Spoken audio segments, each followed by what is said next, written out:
Have you ever been driving down a lonely road late at night?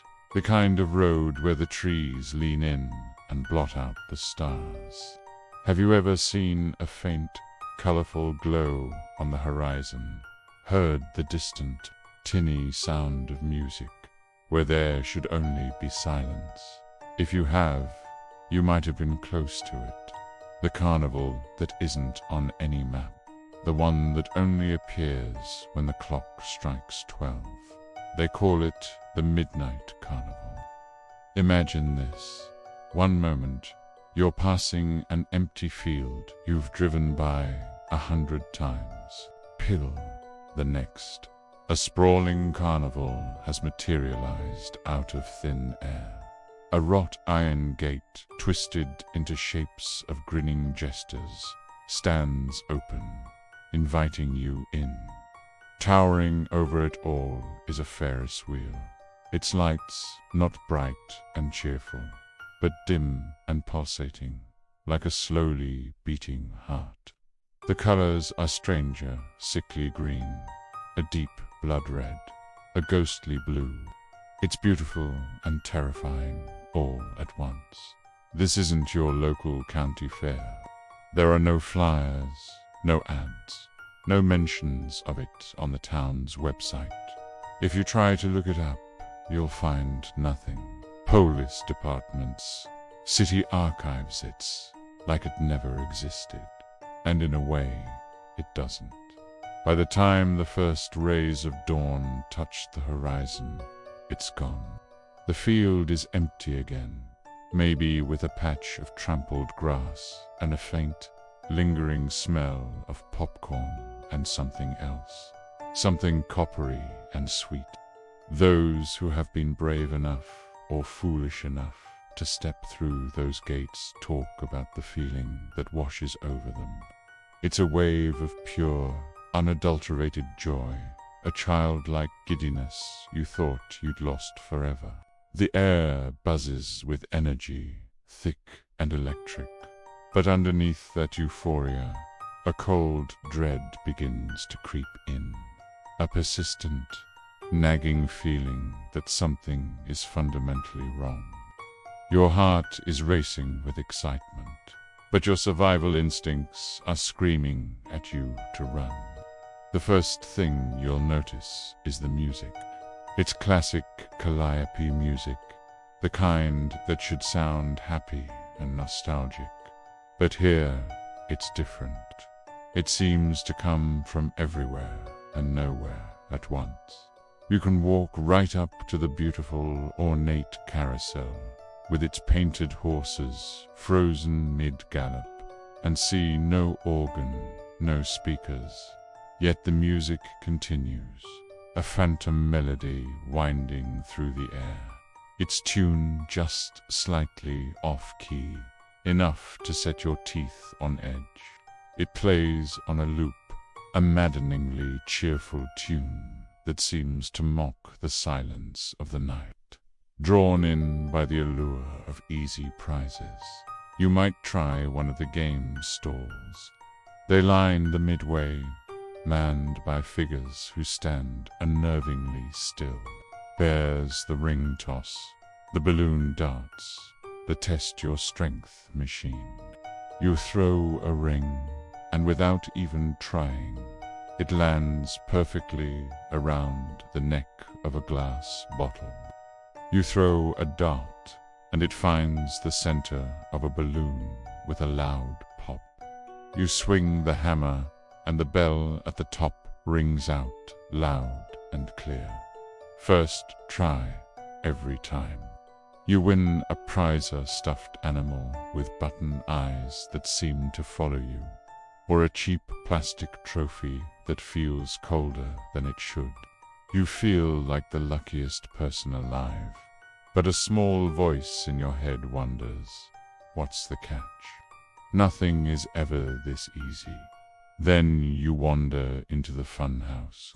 From the outside, it looks like any other, with a goofy, painted clown face for an entrance. But inside, it's a labyrinth of mirrors, the hall of mirrors. At first, It's amusing.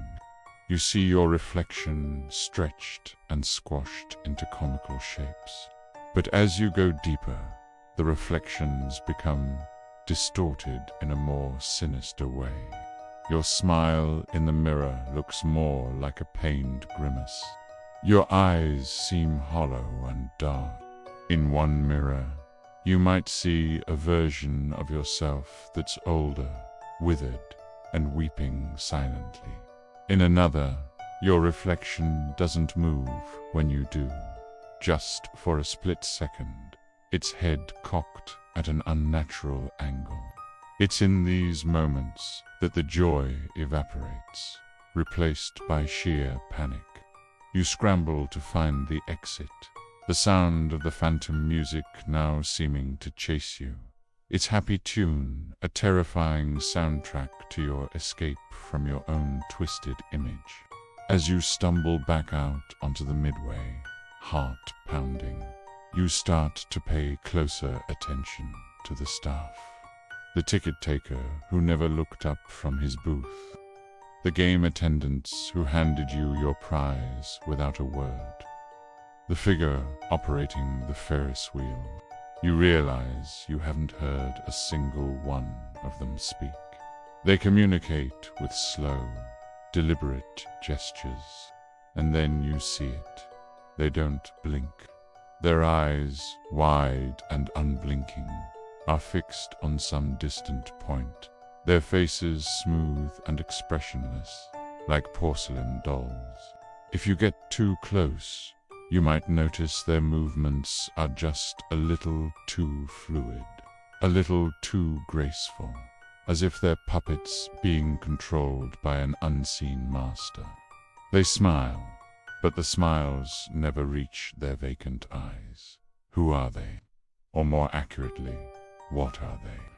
The night wears on, and the strange, dual feeling of joy and dread continues to war within you. You ride the rickety roller coaster that clatters and groans, feeling a thrill that's half excitement, half genuine fear that the rusty bolts will give way. You eat cotton candy that tastes sweeter than anything you've ever had, but leaves a strange, metallic aftertaste.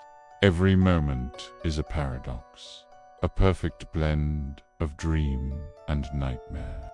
As the night deepens and the first hint of grey appears on the eastern horizon, a change comes over the carnival. A new sound joins the music, a low, resonant bell, tolling slowly. Closing time. A sense of urgency fills the air. The staff, who have been passive all night, begin to move with purpose. They start guiding people toward the exit, their silent gestures now more firm, more insistent. But here's the most terrifying part of the legend. Not everyone is guided out.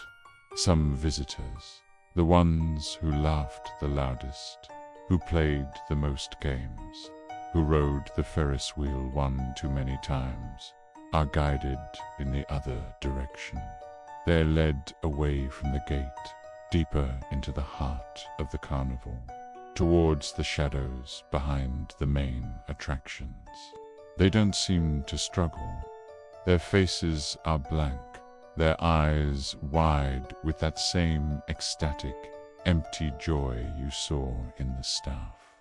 They walk willingly, as if in a trance, disappearing into the darkness. Their friends might call out to them, but it's too late. The iron gates are swinging shut. You, one of the lucky ones, are pushed out into the empty field, just as the last sliver of the gate closes. You turn back, and the carnival is already starting to fade. The lights flicker and dim. The music grows faint and distorted, and the entire structure becomes translucent, like a mirage. Within seconds, it's gone. You're left standing alone in in the cold pre-dawn air, the button-eyed stuffed animal clutched in your hand. Was it all a dream, a hallucination? But then the stories begin to surface. A local person gone missing. Someone last seen driving on that same lonely road. Their car is found abandoned by the side of the field, but they are nowhere to be found. But disappearances are never solved, just added to a long list of cold cases. And the rumors whisper that they didn't just vanish. They found the midnight carnival, and they won a prize they could never walk away from. They say that if you go back to the carnival year after year, you might see a new face among the silent, unblinking staff. A familiar face, perhaps. Someone you once knew, now forever a part of the show. Their silent scream of a smile, welcoming new visitors to the greatest and last show on earth. So, next time you're out late and you see that impossible glow on the horizon, what will you do? Will you keep driving, speeding away from the phantom music and the promise of a night you'll never forget? Or will you turn the wheel, follow the lights, and buy a ticket to the carnival that opens at midnight? Just remember, the price of admission might be more than you're willing to pay, and some prizes, once won, can never be returned. Thank you for journeying with us into the shadows. If you love exploring the strange and unexplained, make sure to hit that subscribe button and ring the bell so you never miss another story from the edge of reality. Until next time, stay curious and be careful what you wish for in the dark.